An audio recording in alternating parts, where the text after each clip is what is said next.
మన ప్రభువును మన రక్షకుడైన యేసుక్రీస్తు నామంలో ఈ ప్రభు పునరుద్ధానపు ఆరాధనలో పాల్గొన్నటువంటి దేవుని బిడ్డలందరికీ ప్రభు పేరిట వందనాలు తెలియజేస్తున్నాను. అందరికీ వందనాలు. మనము పెంతెకోస్తు కాలమానమును బట్టి 12వ ఆరాధనలో మనం దేవుని మందిరంలో మనం చేరి ఉన్నాము. అయితే ఈ 12వ ఆరాధన కొరకు చదవబడినటువంటి లేఖన భాగములను మనము జాగ్రత్తగా పరిశీలన చేసినప్పుడు ఈ 4 పాఠములలో కూడా మనకు ఒక ధ్యానాంశం వస్తూ ఉన్నది. ఏంటి ఆ ధ్యానాంశము అంటే పరిశుద్ధాత్ముడు చేయు పని. జాగ్రత్తగా ఈ 4 పాఠములు చూస్తే పరిశుద్ధాత్ముడు ఉన్నాడు, ఆయన మరి మనలో ఉండి నిరంతరం ఆయన పనిచేస్తూ ఉంటాడు అనే ఈ లేఖనాలు మనకు తెలియజేస్తూ ఉన్నాయి. అంటే మనము కలిగి ఉన్నటువంటి ఆత్మ అది దేవుని ఆత్మ. దేవుని ఆత్మని అందరూ గ్రహింపునకు తెచ్చుకొని ఆ దేవునికి కృతజ్ఞత కలిగి జీవిస్తూ ఉంటారో వారు ఏం చేస్తున్నారు అంటే వారిలో ఉన్నటువంటి పాపముల నుండి విమోచింపబడి దేవుని నీతికి వారు వారసులుగా జీవిస్తూ ఉన్నారు. అయితే మరి పరిశుద్ధాత్మ కలిగి ఉన్నను కూడా అది దేవుని ఆత్మ అని గ్రహింపునకు లేక చాలామంది జీవిస్తూ ఉన్నారు. మరి వారు కలిగి ఉన్నటువంటి ఆత్మను బట్టి వారు ఏం చేస్తున్నారు అంటే వారిలో ఉన్నటువంటి పరిశుద్ధాత్మను వారు మరి దుఃఖపరుస్తూ ఉన్నారు. కనుకనే వారిలో ఏం జరుగుతూ ఉన్నది అంటే వారు కలిగి ఉన్నటువంటి పాపము నిలిచి ఉంటూ ఉన్నది. కనుకనే వారిలో పరిశుద్ధాత్ముడు నివాసం చేయడానికి, పరిశుద్ధాత్ముడు కార్యములు జరిగించడానికి ఎంత మాత్రము కూడా ఆయన మరి వారితో ఉండడు అని కూడా లేఖనం ద్వారా మనం చూడగలుగుతూ ఉన్నాము. అయితే ఇక్కడ మనం చూసినటువంటి 3 వ్యక్తులను మనం ఇక్కడ చూస్తూ ఉన్నాము. ఒకటి దావీదు. అయితే ఇక్కడ మరి తాను చేస్తూ ఉన్నది అన్నీ కూడా దేవుని కార్యములే అని తన హృదయంలో ఆలోచన చేసుకొని జరిగిస్తూ ఉన్నాడు. అయితే ఇక్కడ దావీదు తాను కలిగి ఉన్నటువంటి దృష్టి ఏమై ఉన్నది అంటే నేను చేస్తూ ఉన్నది అన్నీ కూడా యథార్థములే, నేను పాపము చేయడం లేదు అనే ఒక నిశ్చయత తన హృదయంలో ఉంచుకొని ఆయన జరిగించినటువంటి కార్యములను మనం పరిశుద్ధ గ్రంథములో మనం చదివి ఉన్నాం. ఆ 2వ వ్యక్తిని మనం చూస్తే ఈయన పరిసయ్యుడు. ఈ పరిసయ్యుని జీవితం ఎలా ఉన్నది అంటే తన దృష్టికి తాను నీతిమంతుడను అని అనుకుంటూ ఉన్నాడు. 3వ వ్యక్తిని మనం చూస్తే ఇక్కడ సౌలు అనబడే పౌలు. ఈయన గమలీయుల పాదముల దగ్గర ధర్మశాస్త్రం అంతా కూడా క్షుణ్ణముగా చదువుకొని మరి యెహోవా దేవుని నామం పేరిట మంచి పాండిత్యము కలిగి అతడు ఏం చేస్తూ ఉన్నాడు అంటే క్రీస్తు సంఘము అనబడే మరి దేవుని సంఘాన్ని హింసించడము అది యెహోవా దేవునికి ప్రీతికరము అని అతని హృదయంలో ఉన్నటువంటి ఆలోచనను బట్టి అతడు ఏం చేస్తున్నాడు అంటే ఎక్కడైతే యేసుక్రీస్తు నామం పేరిట ప్రార్థనలు జరుగుతూ ఉన్నాయో ఆ స్థలానికి వెళ్ళి వారిని ఏం చేస్తున్నాడు అంటే చిత్రవద చేసి సరసాలకు తీసుకుని వచ్చి వారిని సరసాల్లో వేసి బాధపరుస్తూ ఉన్నాడు. ఈయన కూడా ఏమనుకుంటున్నాడు అంటే నేను చేస్తూ ఉన్నది యెహోవా దేవునికి ఇష్టమైనటువంటి కార్యం అని తనకు తానుగా యోచన చేసుకొని ఆ కార్యములో చాలా శూరుడిగా బలాఢ్యుడిగా ముందుకు దూసుకొని వెళుతూ ఉన్నాడు. అయితే ఇక్కడ ఒకటి మనము జ్ఞాపకం ఉంచుకోవాలి. నాకు నేను ఏమనుకుంటాను అంటే నాకు నేను ఇదిగో నీతిమంతుడను పరిశుద్ధుడను నాలో పాపము లేదు అని నన్ను చూసుకొని నేను ఆ రీతిగా గర్వపడుతూ ఉంటాను. అలానే ఇదిగో పరిశుద్ధ గ్రంథములో మనం చూస్తే ఈ చదివినటువంటి పాఠములన్నీ కూడా వారు జరిగిస్తూ ఉన్నది, వారు చేస్తూ ఉన్నది అవన్నీ కూడా దేవునికి ఇష్టమైనటువంటి కార్యములే అనుకున్నారే కానీ ఈ కార్యము దేవునికి ఇష్టము కాదు అని వారి మనసుల్లో ఆలోచనలోనికి రాలేదండి.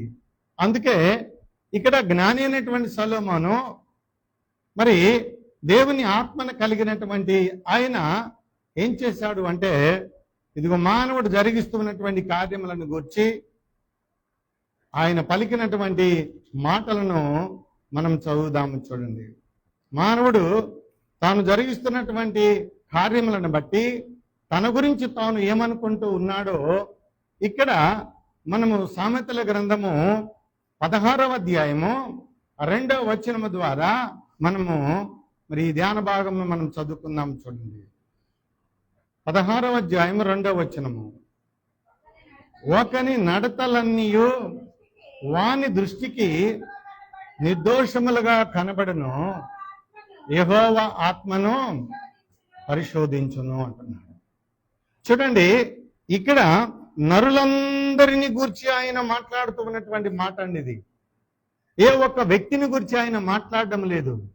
అందుకే ఇక్కడ జ్ఞాని అయినటువంటి సొలొమోను అంటున్నాడు, ఇదిగో ఎవరికి వారి నడతలు అవి ఏమై ఉన్నాయని ఆయన అనుకుంటున్నాడు అంటే వాని దృష్టికి, అక్కడ జాగ్రత్తగా మనం చదివితే వాని దృష్టికి నిర్దోషములుగా కనబడును అంటున్నాడు. దోషము లేదు అని, ఇదిగో నేను నిర్దోషిని, నేను చేస్తూ ఉన్నదంతా కూడా మరి నా నడతలు, నా పడక, నా ఆలోచన, నా తలంపులు అన్నీ కూడా దేవుని చిత్త ప్రకారమే అని తాను అనుకుంటూ ఉన్నాడు. అయితే ఆ 2వ భాగంలో చూస్తే తాను అనుకుంటూ ఎలా ఉన్నాడు అంటే యెహోవా ఆత్మలను పరిశోధిస్తున్నాడు, అంటే శోధిస్తూ ఉన్నాడు. ఇదిగో దేవుని ఆత్మ మన హృదయంలో ఉన్నది. ఆత్మకు అనుకూలమైనటువంటి జీవితాన్ని, దేవునికి నమ్మకత్వము కలిగినటువంటి జీవితాన్ని మనము ప్రభువుని నమ్మిన తరువాత జీవించాలి. అలా కాకుండా మరి ఇక్కడ ఎవరికి వారే నా మార్గములు, ఇదిగో నా ఆలోచనలు, నా తలంపులు అవన్నీ కూడా మరి ఎలా ఉన్నాయనుకుంటున్నారు? చూడండి, ఇదిగేమో నా దృష్టికి అవి ఏ పాపము లేదు, నేను చేస్తూ ఉన్నవన్నీ కూడా దేవునికి అంగీకారమైనటువంటి జీవితాన్ని నేను జీవిస్తూ ఉన్నాను అనుకుంటున్నాను. అయితే అదే అధ్యాయం 25వ వచనాన్ని కూడా మనం చదువుదాం. చూడండి,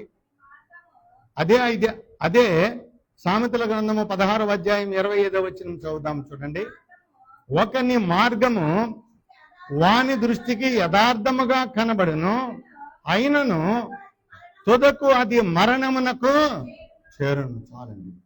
చూడండి, ఇక్కడ ఈ జ్ఞాని అయినటువంటి సొలొమోను మరి ఆయన పేరుకు ముందర జ్ఞాని అని ఎందుకు మరి పిలుస్తూ ఉన్నాము అంటే ఆయన మరి తాను కలిగి ఉన్నటువంటి దైవ నీతిని బట్టి తాను జీవించినటువంటి జీవితం అది మురికి కూపమైనది, అది పాపముతో కూడుకున్నది, అది శాపంతో కూడుకున్నది. కనుక ఆ జీవితం అంతా కూడా విడిచిపెట్టి పరిశుద్ధుడైనటువంటి దేవుని కలిగి ఆయన జీవిస్తూ మరి నేను జరిగించినవన్నీ కూడా దేవునికి వ్యతిరేకమైనటువంటి పాపములు జరిగించాను అని, ఇదిగో దేవుని దృష్టికి నీతిగా యథార్థతగా నేను జీవించాలి అని నిశ్చయించుకున్న తరువాత ఆయన దేవుని కలిగి ఉన్నటువంటి మనస్సును ఆయన మరి వ్రాసినటువంటి సామెతలండి ఇవి. ఎందరూ దేవుని అంగీకరించదరో వారందరూ కూడా దేవుని కుమారులు కుమార్తెలుగా ఉండేదరు. కనుకనే చూడండి, దేవుని అంగీకరించిన తరువాత జ్ఞానైనటువంటి సొలొమోను మరి వ్రాసినటువంటి మాట ఏంటంటే ఒకని మార్గములు వాని దృష్టికి యథార్థముగా కనబడును, ఆయనను తుదకు అది మరణమునకు చేరును. చూడండి, మన దృష్టికి నా దృష్టికి నేను ఇది మరి సరైనది, నా దృష్టికి నేను ఇది మంచిది అని నేను అనుకొని వాటిని జరిగిస్తే అవి ఏమవుతాయంటే అవి నన్ను మరణానికి తీసుకొని వెళతాయి అని ఈ లేఖనము ద్వారా నా అంతరంగాన్ని, నా ఆత్మను దేవుడు హెచ్చరిస్తూ ఉన్నాడు. కనుక ఇదిగో మనము మరి ఏ రీతిగా మనం ఆలోచన చేయాలి చూడండి. ఏ రీతిగా మనము మన యొక్క జీవనాన్ని ముందు కొనసాగించాలి అంటే మనము దేవుని ఆత్మను కలిగి ఉన్నాము. ఆత్మ మరి పరిశుద్ధమైనది గనుక, పాపము లేనిది గనుక, పాపము లేనటువంటి ఆత్మను కలిగినటువంటి నేను మరలా తిరిగి పాపమును నేను చేయకూడదు. పాపము నడతలు నాలో ఉండకూడదు, పాపపు ఆలోచనలు నాలో ఉండకూడదు అని ఇదిగో మనము ఆ దేవుని బిడ్డలుగా కొనసాగడానికి మనకు తోడుగా దేవుడు పరిశుద్ధాత్మను అనుగ్రహించాడు. పరిశుద్ధాత్మను మనకు అనుగ్రహించి మనల్ని నిరంతరం హెచ్చరిస్తూ ఉంటాడు. ఆ హెచ్చరిక ఎందరైతే లోబడతారో వారు దేవుని బిడ్డలుగా జీవించడానికి మార్గం ఉన్నది. హెచ్చరికను ఎవరైతే తృణీకరిస్తారో వారు దేవుని బిడ్డలుగా వారు జీవించడం ఎంత మాత్రము కూడా వారు సాధ్యపడదండి. అందుకే చూడండి, ఇక్కడ జాగ్రత్తగా మనం ఆలోచన చేయాలి. ఒకటి చూడండి, మరి మా మార్గములు మంచివే అని ఈ భూలోకములో జీవిస్తున్నటువంటి చాలా మంది వారికి ఉన్నటువంటి నిశ్చయత, వారిలో కొంతమందిని మీకు నేను పరిచయం చేస్తాను.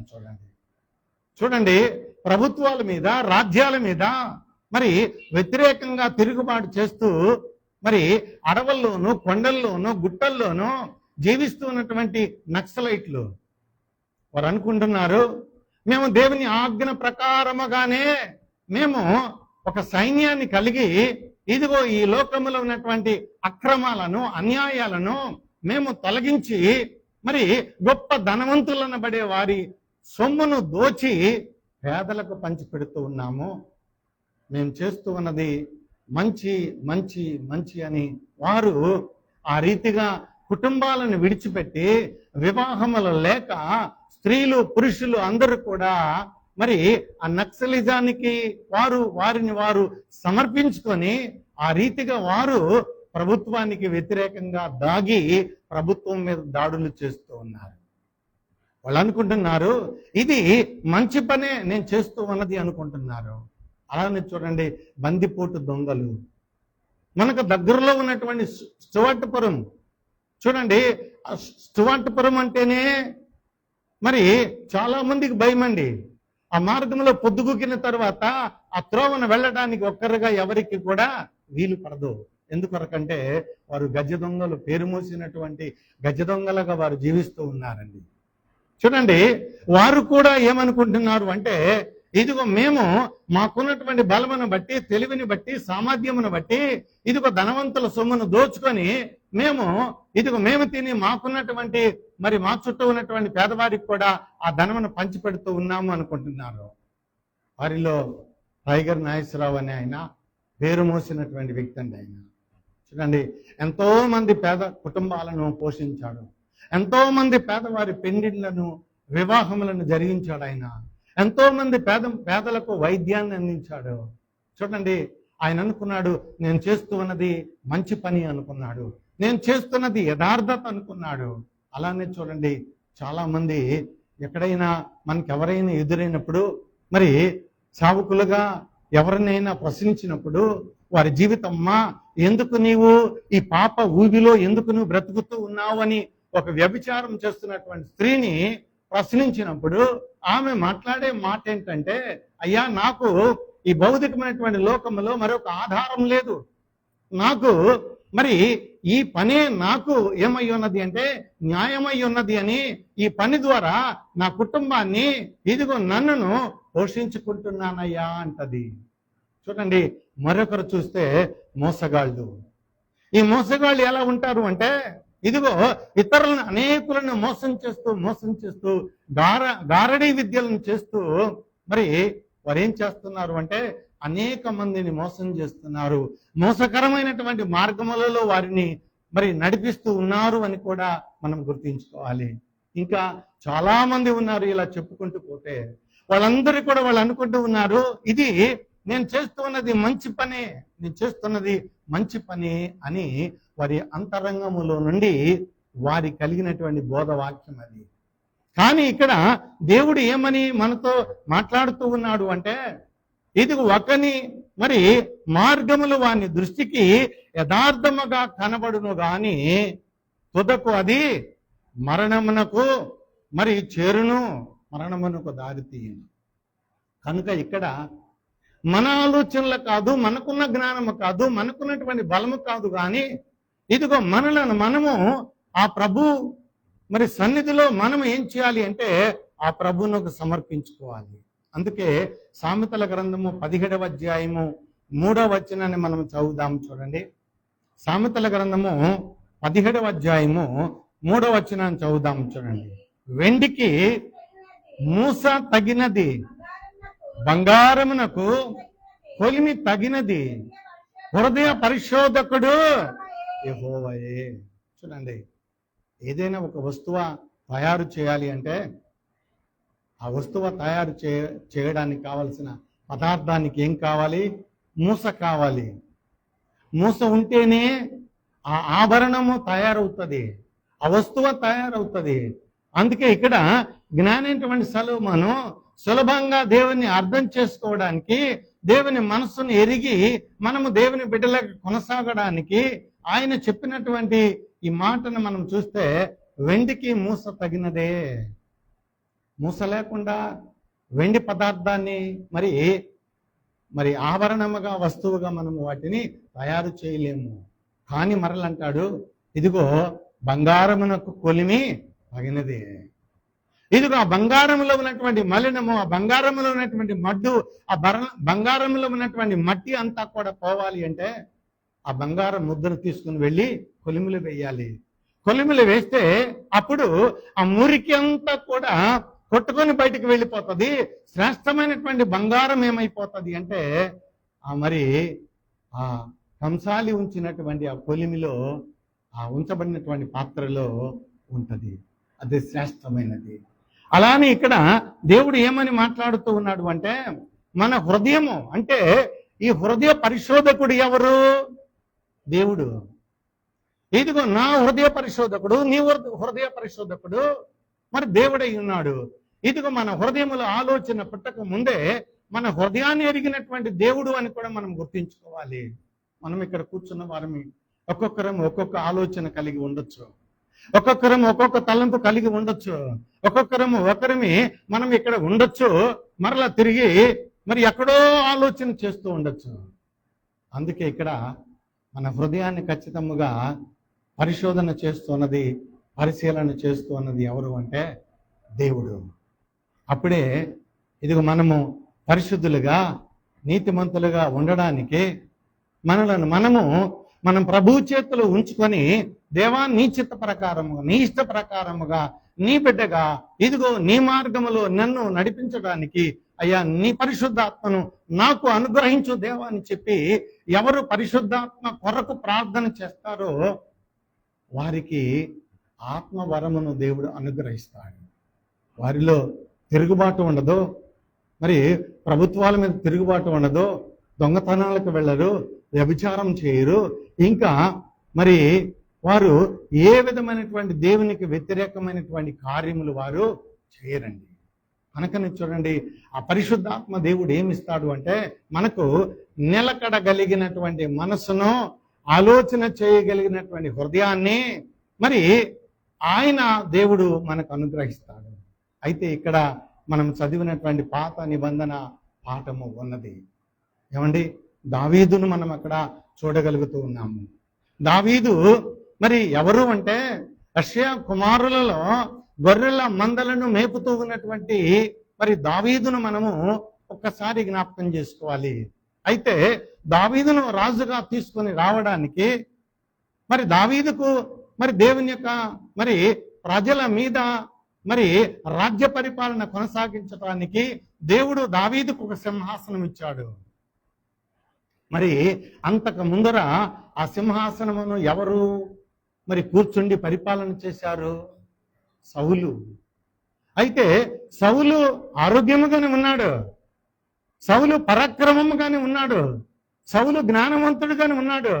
అయితే సౌలు కలిగి ఉన్నటువంటి రాజ్యాన్ని, సౌలు కలిగి ఉన్నటువంటి సింహాసనమును తీసివేసి దావీదుకు ఇవ్వడానికి గల కారణాన్ని దావీదుకు మరి క్షుణ్ణముగా తెలిసి ఉన్నదండి. చూడండి, సౌలు మరి ఎన్ని మార్లు మరి దేవుడు సౌలును గద్దించినా, దేవుడు ఇదిగో సౌలు నువ్వు చేస్తున్నది పాపము, ఇదిగో నేను చెప్పిన రీతిగా నీవు జీవించటం లేదు గనుక ఇదిగో ఆ పాపమునకు నీకు మరణం వస్తుంది, నీ రాజ్యము తొలగిపోతుంది అని ఎన్నో మార్లు సౌలును దేవుడు తట్టి లేపి మేల్కొలిపి ఇదిగో అనేక మార్లు నువ్వు చేస్తున్నది పాపము పాపము పాపము అని చెప్తే ఆ సౌలు ఆ పాపమును విడిచిపెట్టకుండా అదే పాపమును శాపాన్ని కలిగి అతడు జీవిస్తూ ఉండగా అతని చేతిలో ఉన్నటువంటి, అతడు కూర్చున్నటువంటి సింహాసనము, అతని చేతిలో ఉన్నటువంటి రాజ్యమును తొలగించి దావీదుకి ఇచ్చాడు. దావీదు ఏం చేయాలి? ఏమండి, దావీదు ఏం చేయాలి? ఇదిగో దేవుడు నాకు ఇచ్చినటువంటి సింహాసనం ఇది, ఎక్కడో కొండల్లోనూ గుట్టల్లోనూ అడవుల్లోనూ నేను గొర్రెలను మేపుకుంటూ ఉన్నటువంటి నన్ను ఇదిగో ఈ సింహాసనం మీద కూర్చుండబెట్టడానికి గల కారణం ఏంటి అంటే, నేను సౌలు మాదిరిగా ఉండకూడదు, సౌలు మాదిరిగా నేను ఈ ప్రజలను పరిపాలన చేయకూడదు, ఇదిగో సౌలు మాదిరిగా కాక దేవుని ఆత్మను కలిగి, ఇదిగో దేవుని పరిశుద్ధాత్మను కలిగి నేను ఈ ప్రజలను పరిపాలన చేయాలి అనుకున్నాడు. అనుకొని రాజ్యసింహాసనం ఎక్కిన తరువాత అతనిలో కలిగినటువంటి ఒక దురాశ, చూడండి, ఒక దురాశ దేవుడు అక్కడ స్పష్టంగా మాట్లాడుతున్నాడు. దావీదు, ఎందుకు నీవు ఇంత ఘోరమైనటువంటి పాపానికి ఎందుకు ఒడికట్టావు? ఎందుకు ఇంత మరి పాపము ఎందుకు నువ్వు చేశావు? ఒక సామాన్యమైనటువంటి సైనికుని భార్యను ఇదిగో నువ్వు భార్యగా తెచ్చుకొని అతన్ని చంపివేశావే, ఇదిగో ఎందుకు నువ్వు ఇలా చేశావు? కనుక ఇదిగో నువ్వు కావాలని కోరుకుంటే, ఇదిగో నీకు ఇంకా కావాలి, నాకు భార్యలు కావాలి, నువ్వు నన్ను అడిగితే నేను ఇవ్వనా అని చెప్పి దేవుడు ఏం చేశాడు అంటే, దావీదుతో మాట్లాడినటువంటి మాట, దావీదు చేసినటువంటి పాపం తిరిగి దావీదు ఎదుటకు వెళ్ళి చెప్పడానికి ధైర్యం లేక ప్రవక్త అక్కడికి వెళ్ళి దావీదు దగ్గరికి వెళ్ళి దావీదుతో అంటున్నాడు, అయ్యా, ఒకానొక పట్టణంలో ఇద్దరు మనుషులు ఉన్నారు, ఇదిగో ఇద్దరు మనుషుల్లో ఒకరు ధనవంతుడు, మరొకడు పేదవాడు. ఈ ధనవంతుడికి చాలా గొర్రెలు ఉన్నాయి, చాలా మరి మందలు ఉన్నాయి, చాలా మరి పశువులు ఉన్నాయి. మరి ఆ పేదవాడికి ఒకే ఒక ఆడ గొర్రె పిల్ల, ఆ గొర్రె పిల్లను జాగ్రత్తగా చూసుకుంటున్నాడు. ఇదిగో తనకంటే ఎక్కువగా ప్రేమించి ఇదిగో తన ఇంటిని ఉంచుకొని ప్రేమించి జీవిస్తూ ఉన్నాడయ్యా. అయితే ఆ ధనవంతుని ఇంటికి మార్గస్థుడు ప్రయాణమై వస్తూ ఇదిగో తన ఇంటికి వస్తే అతడు ఏం చేశాడు? తన మందల్లో ఉన్న వాటిని కానీ తన మరి గొర్రెల్లో ఉన్న వాటిని కానీ తెచ్చి వధించి అతనికి భోజనము చేయకుండా ఆ పేదవాడు కలిగి ఉన్నటువంటి ఆ చిన్న ఆడగొర్రె పిల్లను తీసుకొని వచ్చి ఇదిగో అతని కొరకు దానిని ఆహారముగా మార్చి అతనికి భోజనం పెట్టాడయ్యా అని చెప్పాడు. వెంటనే దావీదుకు ఉగ్రుడై మండి ఏమన్నాడు అంటే, ఇదిగో వాడు ఎవడైనా సరే వాడు మరణానికి పాత్రుడు, వాడు మరణము కాకుండా ఉండాలి అంటే ఇదిగో ఒక గొర్రె పిల్లకు ప్రతిగా 4 గొర్రె పిల్లని ఇవ్వాలి అని చెప్పి ఆయన తీర్పిచ్చన్నాడు. ఎవరు అంటే ఆ మనుషుడవు నీవే. చూడండి, వెంటనే దావీదు అప్పటి వరకు తన హృదయమును గురించి ఆలోచన రాలేదు, తన హృదయంలో రేగినటువంటి కోరికలను గురించి ఆలోచన చేయలేదు. ఇదిగో నేను దేవునికి వ్యతిరేకమైన పాపం చేస్తున్నానే, ఇదిగో దేవునికి వ్యతిరేకమైనటువంటి పాపం చేస్తున్నానే, ఒక సైనికుని యుద్ధం ముందులో పెట్టి వాడిని చంపించి వాడిని భార్యను తెచ్చుకొని నా భార్యగా నేను చేసుకున్నానే, ఇది తప్పే అని చెప్పి తన అంతరంగములో ఎన్నడూ కూడా జ్ఞాపకానికి రాలేదండి. జ్ఞాపకం వచ్చిన తర్వాత అతడు ఏం చేశాడు చూడండి, అతడు ఏం చేశాడో మనం చదువుదాము. చూడండి, 2 సమూయేలు గ్రంథము 12వ అధ్యాయము 13వ వచనాన్ని చదువుదాము. చూడండి, 13వ అధ్యాయం. నేను పాపము చేసి తినని దావీదు నాతానుతో అనగా, నాతాను నీవు చావకుండునట్లు యెహోవా నీ పాపమును పరిహరించను అంటున్నాడు. చూడండి, ఇక్కడ దావీదు ఏం చేశాడు అంటే, ఇదిగో నేను చేసింది పాపము కనుక నా పాపానికి పరిహారము కావాలి దేవా అని చెప్పి అతడు ప్రార్థించాడు, అంగలార్చాడు, మరి రోదన చేశాడు. ఎంతగా రోదన చేశాడో మరి ఆ రోదన అంతటి వెనక ఉన్నటువంటి పశ్చాత్తాపమే ఆ 51వ సంకీర్తన వ్రాయడానికి గల కారణమండి. దావీదు, అయ్యా నేను పాపినయ్యా, నా పాపం ఎలా పోతుంది? ఇదిగో నా అంతరంగంలో ఉన్నటువంటి నా హృదయం నాయనా ఘోరాతి ఘోరమైనటువంటి పాపము దాగి ఉన్నదయ్యా, ఆ పాపాన్ని నాయన తొలగించి నన్ను పరిశుద్ధుడిగా చేయి దేవా అని చెప్పి దేవుని దగ్గర అంగలార్చినటువంటి సందర్భాన్ని మనం అక్కడ చూడగలమండి. అయితే చూడండి, అతడు తన హృదయంలో ఉన్నటువంటి పాపాన్ని విడిచిపెట్టాడు. దేవుని కుమారుడుగా మరలా తిరిగి జీవించటానికి ఆ దేవుని దగ్గర ఏం చేశాడు అంటే, ఇదిగో తన పాపములన్నిటిని ఒప్పుకొని ఆ పరిశుద్ధుడైనటువంటి దేవుని దగ్గర మరి దేవుని నీతిని పొందుకున్నాడు. కనుకనే దావీదు ఏమయ్యాడు అంటే, నా హృదయానుసారుడు అని దేవుడు మరలా తిరిగి దావీదుని గురించి మాట్లాడినటువంటి మాట. అంటే మనం ఒక్కటి ఆలోచన చేయాలి, ఈ లోకములో పాపము లేకుండా ఎవరైనా పుట్టారంటే అందరము పాపము చేసి దేవుని యొక్క అనుగ్రహం పొందలేక ఇదిగో ఈ భూలోకములో తిరుగులాడుతూ ఉన్నాము. అందరము కూడా మన తల్లి గర్భములో నుండి మనము జన్మించినటువంటి జన్మ పాపంతో కూడుకున్నది కనుక ఆ పాపముతో కూడుకున్నటువంటి జన్మను తీసివేయడానికే పరిశుద్ధుడైనటువంటి దేవుడు, పాపము లేనటువంటి దేవుడు, నీతిమంతుడైనటువంటి దేవుడు ఆయన తన కుమారుని లోకానికి పంపించి ఆ కుమారుని యందు విశ్వాసం ఉంచినటువంటి ప్రతి వాణిని కూడా వాని పాపములను కడిగి పరిశుద్ధపరుస్తున్నాడు, పవిత్రపరుస్తున్నాడు. ఎప్పుడు అంటే ఒప్పుకొని మరలా తిరిగి ఆ పాపము జోలికి వెళ్లకుండా ఆ పాపమును విడిచిపెట్టి ఇంకెన్నడూ కూడా పాపమును గురించి ఆలోచన చేయకుండా ఎందరూ ఉంటారో వారి హృదయంలో ఆ పరిశుద్ధాత్మ దేవుడు ఉంటాడు అని కూడా మనం గుర్తించుకోవాలి. కనుకనే చూడండి, ఇక్కడ సుంకరి ఏమని ఇక్కడ మరి ప్రార్థన చేస్తున్నాడు. ఇదిగో సుంకరి దేవుణ్ణి చూసి ఏ రీతిగా అతడు భయపడి ఏమంటున్నాడు, నేను పాపిని దేవా అని వెలుగెత్తి ఏడ్చుచూ ఉన్నాడు. చూడండి, లూకా వ్రాసినటువంటి శుభవార్త 18వ అధ్యాయము 13వ వచనాన్ని మనం చదువుదాం. చూడండి, అయితే సుంకరి దూరముగా నిలిచుండి ఆకాశము వైపు కనులెత్తుటకైనను ధైర్యము చాలక రొమ్ము కొట్టుకొనుచు, దేవా పాపినైన నన్ను కరుణించుమని పలికెను. చాలని. ఇక్కడ చూడండి, అక్కడ ఇద్దరు వ్యక్తులు దేవాలయంలోనికి వెళ్ళారు. ఒకరేమో ఆవరణంలో నిలిచి ఉన్నారు, ఒకరేమో మరి పరిశుద్ధ స్థలంలో నిలిచి ఉన్నారు. మరి ఆవరణంలో నిలిచి ఉన్న ఆయన ఇదిగో పరిశుద్ధమైనటువంటి దేవుని మహిమను చూసిన వెంటనే అతని హృదయంలో కలిగినటువంటి ఆలోచన ఇక్కడ మాటల ద్వారా మనకు ఆయన వ్యక్తపరుస్తూ ఉన్నాడు. ఇదిగో అక్కడ ఉన్నటువంటి పరిశుద్ధుని యొక్క మరి ఆత్మ తనను తాకిన వెంటనే తాను ఏమన్నాడు అంటే, చూడండి, ఇదిగో దూరమున నిలిచి ఉండి ఆకాశం వైపు కనులెత్తుటకైనను ధైర్యము చాలక రొమ్ము కొట్టుకొనుచు, దేవా పాపినైన నన్ను కరుణించుము అంటున్నాడు.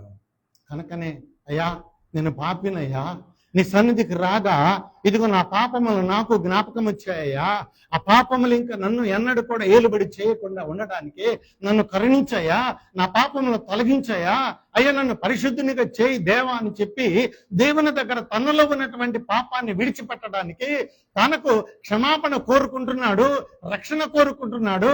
ఇదిగో దేవుని యొక్క నీతి, దేవుని ఆత్మ ఇదిగో నాకు కావాలి అన్నంతగా అతని రోదన ఉన్నది అని కూడా మనం గుర్తించుకోవాలి.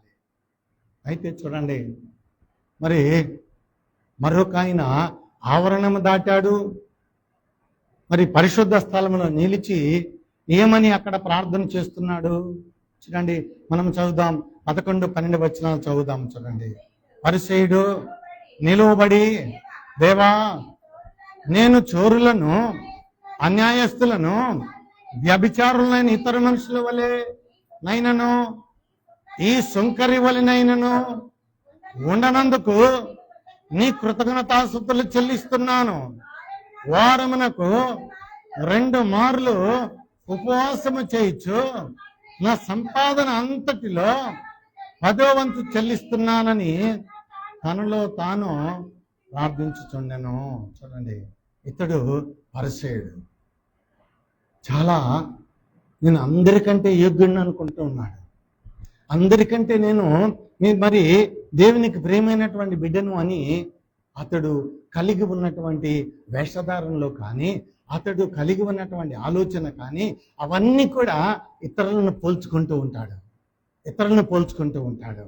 నేను అలా ఉండకుండా, ఇదిగో నేను వాడిలా ఉండకుండా, నేను మరి వీడిలా ఉండకుండా, నేను మంచివాడిగా నేను జీవిస్తున్నాను. నా అంత మంచివాడు ఇంకా మరి ఎవ్వడూ లేడు, అందరూ పాపములను జీవిస్తున్నారు అని ఇతని యొక్క నమ్మకం, ఇతని యొక్క ఆలోచన.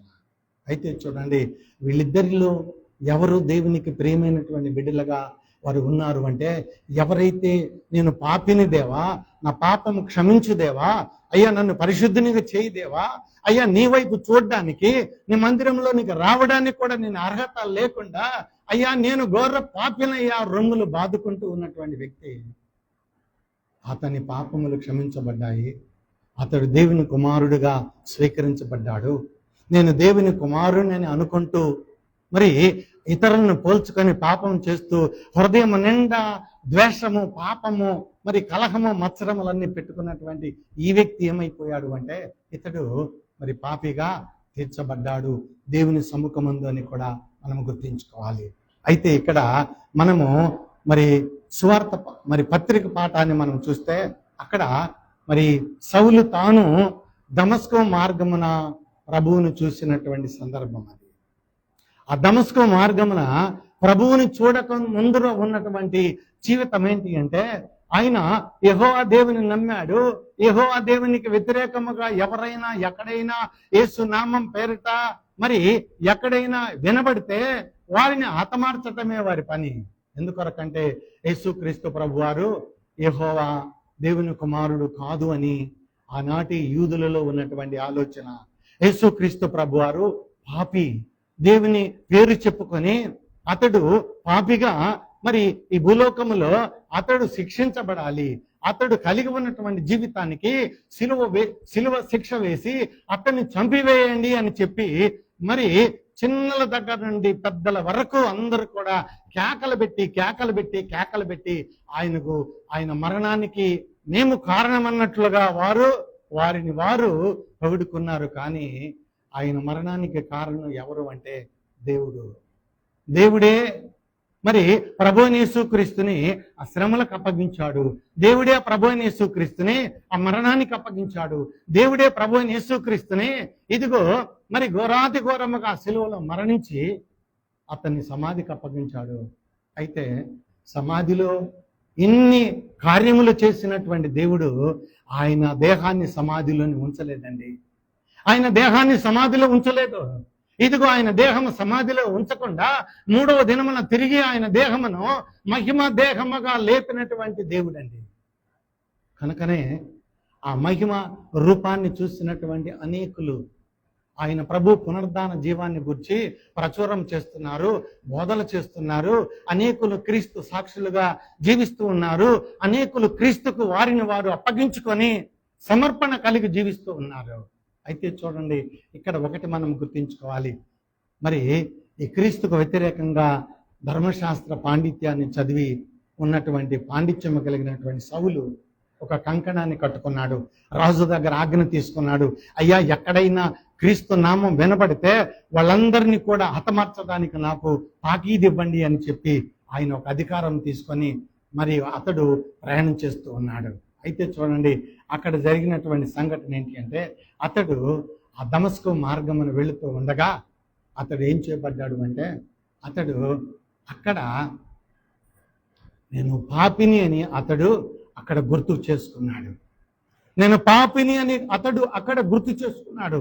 ఎందుకొరకంటే ఇది క్రైస్తవులను హతమార్చడానికి వెళుతూ ఉన్నటువంటి మరి ఆ సౌలు ఏం చేయబడ్డాడు అంటే దేవుని ఆత్మ అతన్ని మరి ఉక్కిరి బిక్కిరాడకుండా చేసింది. మరి తాను వెళుతున్నటువంటి వాహనం మీద నుండి క్రింద పడిపోయి మరి ఆ ధూళిలో దుమ్మిలో తను కానులో కానరాక మరి ఎంతో ఇబ్బంది పడుతూ వేదన పడుతూ ఉంటే అక్కడ ఒక స్వరము ఆయనకు వినపడింది. ఆ స్వరము వినినటువంటి సౌలు, అయ్యా నీవెవరు అంటే, నీవు హింసించుచున్న యేసుని నేనేనయ్యా అని చెప్పినప్పుడు అక్కడ మరి ఆ సౌలు ఏం చేయబడ్డాడు అంటే యేసుక్రీస్తు నామం పేరిట అతడు మరి తన పాపమును గుర్తించుకున్నాడు. పాపమును గుర్తించుకొని ఇదిగో అననీయ అనే వ్యక్తి దగ్గరకు వెళ్ళి ఇదిగో ప్రార్థన చేయించుకున్నాడు. అతని కన్నులు అతడు ముట్టాడు. వెంటనే చూపును పొందాడు. చూపును పొందిన తరువాత అతడు తిరిగి మరి ప్రభువైన యేసుక్రీస్తు యొక్క రక్షణ సువార్తను చాటడానికి అతడు కంకణమును కట్టుకున్నటువంటి మరి పౌలుగా మనం అక్కడ చూడగలుగుతూ ఉన్నామండి. అందుకే చూడండి, కొరింథీయులకు రాసినటువంటి మొదటి పత్రిక 15వ అధ్యాయము 3వ వచనము దగ్గర నుండి మనం చదివినటువంటి వచనములన్నిటిని కూడా మనం ఆలోచన చేస్తే చూడండి, ఇక్కడ అంటాడు, నాకు ఇయ్యబడిన ఉపదేశమును మొదట నీకు అప్పగించితిని. అదేమనగా లేఖనముల ప్రకారము క్రీస్తు మన పాపముల నిమిత్తము మృతి పొందెను, సమాధి చేయబడెను, లేఖనముల ప్రకారము 3వ దినమున లేపబడెను. ఆయన కేఫాకును తరువాత 12 కనబడెను. అటు పిమ్మట 500కు ఎక్కువైన సహోదరులకు ఒక్క సమయమందే కనబడెను. వీరిలో అనేకులు ఇప్పటి వరకు నిలిచి ఉన్నారు, కొందరు నిద్రించిరి. తరువాత ఆయన యాకోబుకును అటు తర్వాత అపోస్తులందరికీ కనబడెను. అందరికీ కడపట ఆ కాలమందు పుట్టినట్టున్న నాకును కనబడెను. ఎలయనగా నేను అపోస్తులందరితో తక్కువ వాడను, నేను దేవుని సంఘమును హింసించినందున అపోస్తులుడను అనబడుటకు యోగ్యుడను కాను. అయినను నేనేమయ్యున్నాను, అది దేవుని కృప వలననే అయి ఉన్నాను. మరియు నాకు అనుగ్రహించబడిన ఆ కృప నిష్ఫలము కాలేదు గాని వారందరికంటే నేను ఎక్కువగా ప్రయాసపడితిని. ప్రయాసపడినది నేను కాదు, నాకు తోడయ్యున్న దేవుని కృపయే చాలండి. ఇక్కడ చూడండి, పౌలు మాట్లాడుతున్నటువంటి ఆయన ఇచ్చినటువంటి సాక్ష్యం. ఆయన మారు మనసుకు పొందక ముందరేమో ప్రభువుకి యేసుక్రీస్తు నామానికి వ్యతిరేకంగా జీవించాడు. ఆ నామాన్ని ఎక్కడైతే విన్నాడో వారిని హతమార్చాడు. అయితే ఆ దమస్కు మార్గంలో అతడు మార్పు చెందిన తర్వాత అతడు కలిగి ఉన్నటువంటి సాక్ష్యాన్ని చెప్తూ ఉన్నాడు. అయ్యా, నేను ఇప్పుడు సువార్త చెప్తున్నానే, ఈ సువార్త చెప్తున్నటువంటి ఈ మాటలు మరి ఈ ఉపదేశము మొదట నాకు ఇవ్వబడి ఉన్నది. కానీ ఆయన ఏమంటాడు అంటే, ఇదిగో మరి నాకు ఇవ్వబడినటువంటి ఉపదేశం మొదట మీకు అప్పగించబడింది. అదేంటి? ఇదిగో ఉపదేశం ఏంటి అండి, ఇదిగో బోధ ఏంటండి, మరి రక్షణ ఏంటండి అంటే, ఇదిగో ప్రభువైన యేసుక్రీస్తు మనందరి పాపముల కొరకు ఆయన శ్రమపడ్డాడు, ఇదిగో ఆయన మరణించాడు, సమాధి చేయబడ్డాడు, 3వ దినమున మృతుల నుండి తిరిగి లేచాడు. ఆ లేచినటువంటి జీవానికి నేను కూడా సాక్షిని. నేను వెళుతూ ఉన్నాను, అక్కడ ఆ మార్గంలో నేను పడిపోతే అక్కడ నేను ఒక స్వరం విన్నాను, సౌలా సౌలా సౌలా నీవు నన్నేలా హింసించదు అని ఇదిగో నాతో మాట్లాడితే, అయ్యా నువ్వెవరివి అంటే, ఆయన తన రూపాన్ని ఇదిగో తాను కలిగి ఉన్నటువంటి ఆత్మను నాకు ఇచ్చిన దేవుడయ్యా. ఆత్మను కలిగి ఉన్నటువంటి నేను ఆత్మవశుడనై నేను ఇస్తూ ఉన్నటువంటి సాక్ష్యము. కనుకనే ఆ పౌలు ఏం చేశాడు అంటే, ఆ ప్రభువు యేసు క్రీస్తు కొరకు, ఆయన కొరకు క్రీస్తు కంటే ఎక్కువగా శ్రమ పడ్డాడు, క్రీస్తు కంటే ఎక్కువగా బాధలు పడ్డాడు. ఇది క్రీస్తు కంటే అధికమైనటువంటి శ్రమలను, అధికమైనటువంటి మరి జీవితాన్ని అతడు బలవంతంగా జీవించినటువంటి జీవితము. ఎందుకు అవన్నీ ఎందుకు తట్టుకున్నాడు అంటే, నేను నమ్మినటువంటి నా దేవుడు ఆయన పరిశుద్ధుడు. ఇదిగో ఆ పరిశుద్ధమైనటువంటి దేవునికి నా హృదయం ఆలయమై ఉన్నది కనుక, ఆలయమై ఉన్నటువంటి ఇదిగో మరి నా హృదయంలో ఆ పరిశుద్ధుడైనటువంటి దేవుడు ఉన్నాడు కనుక, ఇదిగో అతనికి ఆహారమునను లేకపోయినను, శ్రమ అయినను, బాధ అయినను, కష్టమైనను, ఏ పరిస్థితి అయినను చివరికి ఇదిగో రాజు ముందర కూడా నిలబడి తాను నమ్మినటువంటి సత్యాన్ని బోధించినటువంటి పౌలండి. చూడండి, ఈ ఉదయకాలం మనం గుర్తించుకోవాలి. ఇదిగో మనకు మనమే సరిపెట్టుకుంటున్నాము. పర్వాలేదులే, నేను దేవుని బిడ్డగా జీవిస్తున్నాను, పర్వాలేదులే, ఇదిగో దేవుని నీతి నాలో ఉన్నదిలే, పర్వాలేదులే నీకు నీవు చెప్పుకుంటున్నాము. కానీ నా నీతి ఏమై ఉన్నది అంటే దేవుడు అంటున్నాడు, ఇదిగో నీ నీతి ఏమై ఉన్నది అంటే మురికి గుడ్డల మాదిరిగా ఉన్నది. ఎందుకు పనికిరానిది నీ నీతి కనుక, ఇదిగో నిన్ను నీవు మోసపరుచుకుంటున్నావు. నేను నీతిమంతుడని నీవు అనుకోవడం ద్వారా ఇదిగో ఆ దేవుని నీతి నీకు రావడం లేదు. దేవుని నీతి నీకు రావాలి అంటే ఇదిగో ఏ ప్రభు అయితే నీ కొరకు శ్రమ పడ్డాడో, ఏ ప్రభు అయితే నీ కొరకు ఇదిగో మరణించాడు, ఏ ప్రభు అయితే నిన్ను 3వ దినమున తిరిగి లేచి ఇదిగో ఆ మృతుల్లో లేచినటువంటి జీవము కలిగినటువంటి ప్రభు నిన్ను బ్రతికిస్తున్నాడు, ఆ ప్రభుకి సాక్షార్థముగా జీవించు అని చెప్పి ఇదిగో సువార్తలు చెప్తున్నాయి, పత్రికలు చెప్తున్నాయి, పాత నిబంధన చెప్తూ ఉన్నది. మన జీవనం ఎలా మనం జీవిస్తూ ఉన్నామో, ఇదిగో నేను యథార్థపరుడను, నేను ఇదిగో దేవుని కొరకే కష్టపడుతున్నాను, దేవుని కొరకే శ్రమ పడుతున్నాను, దేవుని కొరకే నేను ఈ బాధలు అనుభవిస్తున్నాను అని అనుకుంటున్నామా? ఇదిగో నాకు దేవుడిచ్చినటువంటి ఆత్మను బట్టి, శక్తిని బట్టి నేను దేవుని బిడ్డగా ఇదిగో అత్యవరి వచనములు ఆయన మాట్లాడాడు కదా. ఇదిగో ఏమంటున్నాడు ఆయన, ఇదిగో చూడండి, అయినను నేనేమైనను అది దేవుని కృప వలననే అయి ఉన్నాను, మరియు నాకు అనుగ్రహించబడిన ఆయన కృప నిష్ఫలము కాలేదనియు, వారందరికంటే నేను ఎక్కువగా ప్రయాసపడితేననియు, ప్రయాసపడినది నేను కాను, నాకు తోడయ్యున్నా దేవుని కృప అంటాడు. మనకు ఎవరు తోడుగా ఉన్నాడు అంటే పరిశుద్ధాత్ముడు తోడుగా ఉన్నాడండి. పరిశుద్ధాత్ముడు నీలో ఉన్నాడు, నాలో ఉన్నాడు. ఇదిగో నాలో ఉన్నటువంటి పరిశుద్ధాత్మ దేవుడు, ఆయన నీకు అవమానం జరిగిన ఆయన కూడా ఉన్నాడు, నీకు సంతోషం కలిగిన ఆయన కూడా నీలో ఉన్నాడు, నీకు శ్రమ కలిగిన ఆయన నీలో కూడా ఉన్నాడు. చూడండి, ఎందుకొరకంటే నువ్వు దేవుని నీతిని కలిగి ఉండాలని ప్రభు కోరుకుంటున్నాడు. దేవుని నీతి నీలో నిరంతరం ఉండాలి.